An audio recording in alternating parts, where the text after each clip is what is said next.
Steering നേരെ പിടിക്കും. ഇതൊന്ന് നേരെ പിടിക്കാൻ ആദ്യം വല്ലതും കൊടുക്കണം.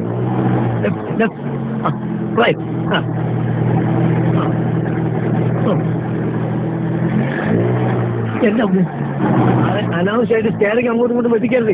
കുഴി ഒരു ചെറിയ കുഴി അത് പേടിച്ചാൽ വലിയ കുഴി വന്നാലും ചെയ്യും. ഇട്ടാണ് പരിപാടിയാ. ഞാൻ പറഞ്ഞിട്ടുണ്ട് ഗിയർ മാറുമ്പോൾ ക്ലച്ച് അമർത്തണമെന്ന്. അപ്പൊ ആക്സിലേറ്ററോ? അത് പിന്നല്ലേ. ഈ നടുവിലുള്ളതാണോ ക്ലച്ച്? എത്ര നാൾക്ക് ഞാൻ വേണ്ടി താഴോട്ട് നോക്കരുതെന്ന്. പിന്നെ ക്ലച്ച് ആണെന്ന് അറിയണ്ടേ? ക്ലച്ച് നിങ്ങളെ കാലിൽ ലെഫ്റ്റാണ് ഞാൻ പറഞ്ഞില്ലേ? ഓ അത് ശരി.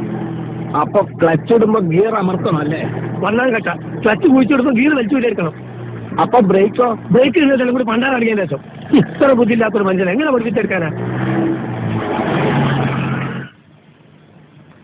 അധികം ചൂടാവൊന്നും വേണ്ട. JK കൺസ്ട്രക്ഷൻസിലെ ഒരു സൂപ്പർവൈസറാണ് ഞാൻ. താൻ എന്റെ കീഴിൽ പണിയെടുക്കുന്ന ഒരു മേസ്ത്രി. അത് മറക്കരുത്. അങ്ങനെയാണെങ്കിൽ നിങ്ങൾ ഇഷ്ടംപോലായിട്ട് ഓടിച്ചോളൂ. നിന്നോ? അല്ല സാറിന് തോന്നിയെല്ലാം ഓടിച്ചോ. ഞാൻ ഓടിക്കും. ഞാനേ പോളിടെക്നിക്ക് പഠിച്ചതാ. യന്ത്രങ്ങളുടെ പ്രവർത്തന രീതിയൊന്നും താൻ എന്നെ പഠിപ്പിക്കണ്ട. അതിനാരെതിരെ എങ്ങനെ വേണമെങ്കിൽ നിങ്ങൾ അല്ല സാറ് അങ്ങോട്ട് ഓടിച്ചോ. ഞാൻ ഓടിക്കാം.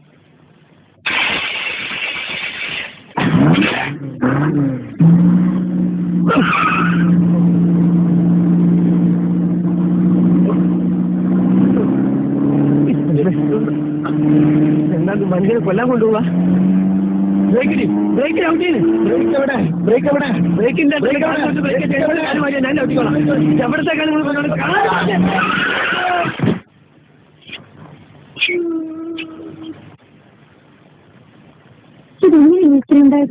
ഞാൻ ഈ പോളിടെക്നിക്കിലൊന്നും പഠിച്ചിട്ടില്ലല്ലോ. അതുകൊണ്ട് ഈ യന്ത്രത്തിന്റെ പ്രവർത്തനം എനിക്ക് ഇഷ്ടമല്ല. അങ്ങനെ സംഭവിച്ചാ